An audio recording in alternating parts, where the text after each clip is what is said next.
Rais wa Marekani Donald Trump hakuzionea huruma nchi za Umoja wa Ulaya. Sasa badala ya kuzitoza asilimia 20 ya ushuru ule wa awali, amesema atazitoza ushuru wa asilimia 50. Hii itaanza kuanzia Juni mosi. Rais wa Marekani Donald Trump ametishia kutoza ushuru wa asilimia 50 kwa Umoja wa Ulaya, ambapo masoko ya Ulaya yalidorora mara moja kufuatia chapisho la mtandao wa kijamii la Donald Trump. Trump ametoa wito wa kutoza ushuru wa asilimia 50 kwa bidhaa zote kutoka nje za Umoja wa Ulaya kuanzia Juni mosi. Rais huyo wa Marekani Donald Trump, ambaye awali alitoza asilimia 20 ya ushuru kwa mataifa ya Umoja wa Ulaya, sasa ameamua kutoza ushuru wa asilimia 50 wa nchi zote za Umoja wa Ulaya katika biashara ya wakati huu, ambapo amesema bidhaa zote ambazo zitatoka katika eneo hilo la nchi za Umoja wa Ulaya zitatozwa ushuru wa asilimia 50. Hata hivyo, nyakati fulani rais huyo wa Marekani aliwahi kusema ni bora ufanye biashara na Wachina, utaweza kunufaika kuliko kufanya biashara na watu wa Umoja wa Ulaya. Rais huyo wa Marekani alisema Umoja wa Ulaya umekuwa ngumu sana kukabiliana nao katika mazungumzo ya kibiashara. Rais huyo wa Marekani amesema sasa ili waweze kuona kwamba Marekani hatutanii, lazima tuwatoze ushuru wa asilimia 50 kwa bidhaa zao.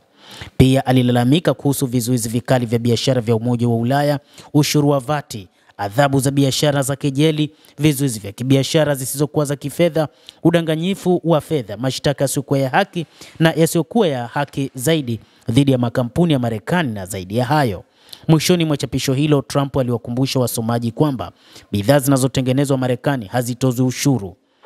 Lakini je, EU ilichukuliaje tishio la ushuru la Donald Trump? Tume ya Umoja wa Ulaya ilikataa kutoa maoni yake kuhusu chapisho la Trump, ikisema kwamba ingesubiri hadi simu kati ya mkuu wa biashara wa Umoja wa Ulaya Maroš Sefcovic na mwenzake wa Marekani Jamieson Greer kufanyika saa 9 mchana. Wakati huo huo, euro inazidi kushuka na kurudisha nyuma mafanikio ya awali ambayo yamepatikana baada ya tishio la ushuru la Trump la hapo awali na kuzua hofu ya wawekezaji juu ya athari za ushuru kwenye uchumi wa dunia na biashara. Masoko ya Ulaya yameshuka mara tu baada ya machapisho ya Donald Trump.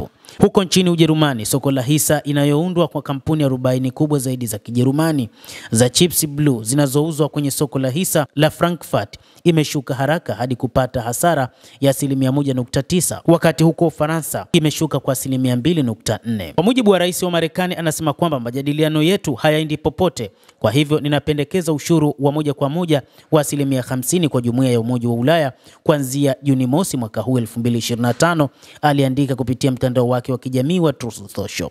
Katika chapisho kupitia Truth Social, Trump alikariri ukosoaji wake kwa EU akisema kuwa umoja huo uliundwa kwa madhumuni ya kimsingi ya kuchukua faida kwa Marekani katika biashara. Hili limekuwa ni gumu sana kushughulikia, na hivyo kuanzia sasa atazitoza nchi hizo ushuru wa asilimia 50. Mtazamaji, endelea kutufuatilia, lakini usisahau kulike, usisahau kucomment na kusubscribe channel yetu hii.